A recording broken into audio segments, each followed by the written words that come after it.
Assalamualaikum warahmatullahi wabarakatuh. Hai, apa kabar? Semoga kita selalu dalam lindungan Allah Subhanahu wa Ta'ala. Pada video kali ini, kita akan membahas tentang asam, basa, dan garam, materi IPA SMP kelas 7 semester 1. Adapun tujuan pembelajaran dari video kali ini yaitu menjelaskan ciri-ciri asam, menjelaskan ciri-ciri basa, menjelaskan ciri-ciri garam, menyebutkan contoh asam, basa, dan garam, serta menjelaskan indikator alami dan buatan. Pada masa pandemi COVID-19 yang melanda dunia, mari kita selalu menggunakan masker ketika akan keluar rumah, kemudian menjaga jarak atau menjauhi kerumunan, dan rajin mencuci tangan dengan menggunakan sabun serta air mengalir sebagai upaya untuk menghindari penyebaran virus corona. Beragam jenis sabun, baik itu sabun cuci tangan, sabun untuk mandi, ataupun sabun untuk mencuci pakaian, semuanya itu termasuk dalam kelompok basa. Apakah basa itu? Mari kita simak penjelasannya. Kita masuki pembahasan kita tentang asam, basa, dan garam. Yang pertama kita bahas asam. Berikut ciri-ciri asam yaitu A. Rasanya masam, tidak boleh dicoba kecuali pada makanan. B. Dapat menimbulkan korosi. C. Mengubah kertas lakmus biru menjadi merah. Contoh asam misalnya pada jeruk, lemon, tomat, rasa asam pada anggur, asam pada cuka makan, aki, dan asam lambung atau HCl. Contoh asam yang merugikan adalah peristiwa hujan asam. Peristiwa hujan asam terjadi ketika gas bersifat asam seperti sulfur dioksida dan nitrogen oksida dilepaskan ke atmosfer.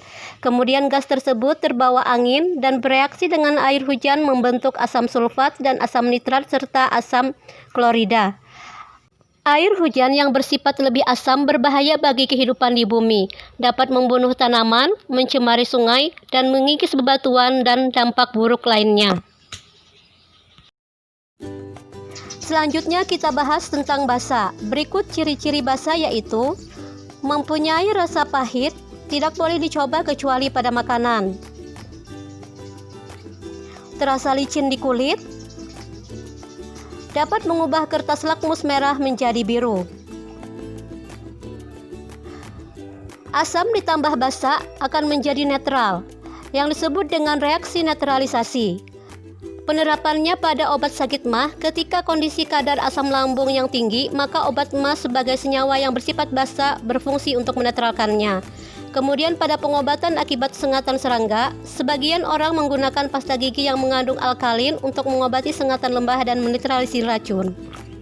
Perlindungan terhadap kerusakan gigi. Masuknya makanan ke dalam mulut akan menurunkan pH mulut dan menjadi semakin asam, menyebabkan terjadinya erosi gigi dan demineralisasi, sehingga digunakan pasta gigi yang bersifat basa untuk menetralkan keasaman mulut.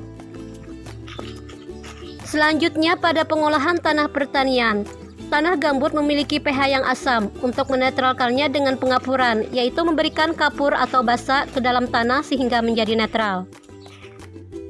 Contoh basa yaitu berbagai jenis sabun, kemudian obat mah,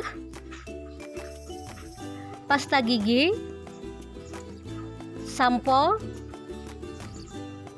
kapur sirih, pupuk, dan lainnya.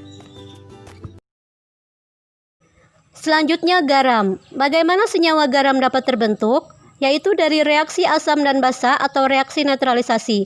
Pada reaksi ini akan dihasilkan garam dan air.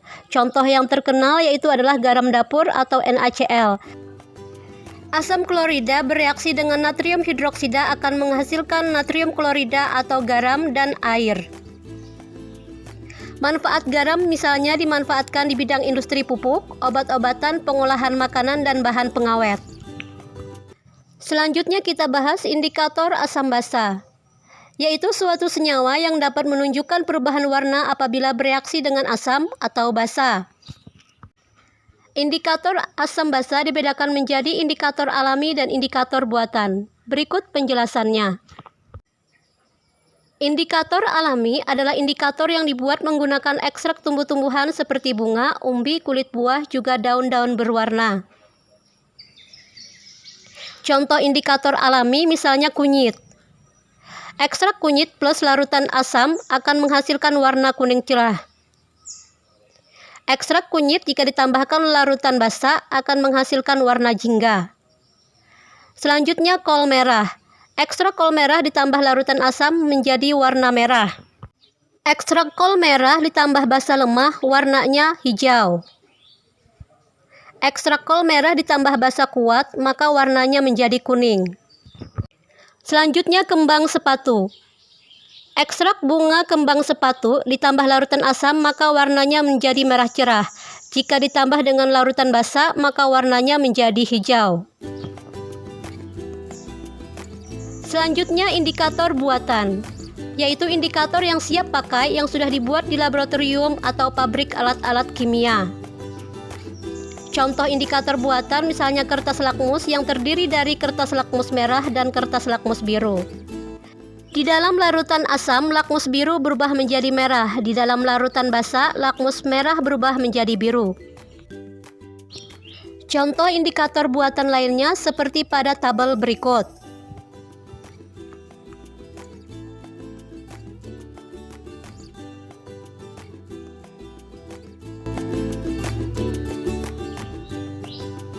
Demikian video pembelajaran kali ini, semoga bermanfaat dan terima kasih. Wassalamualaikum warahmatullahi wabarakatuh.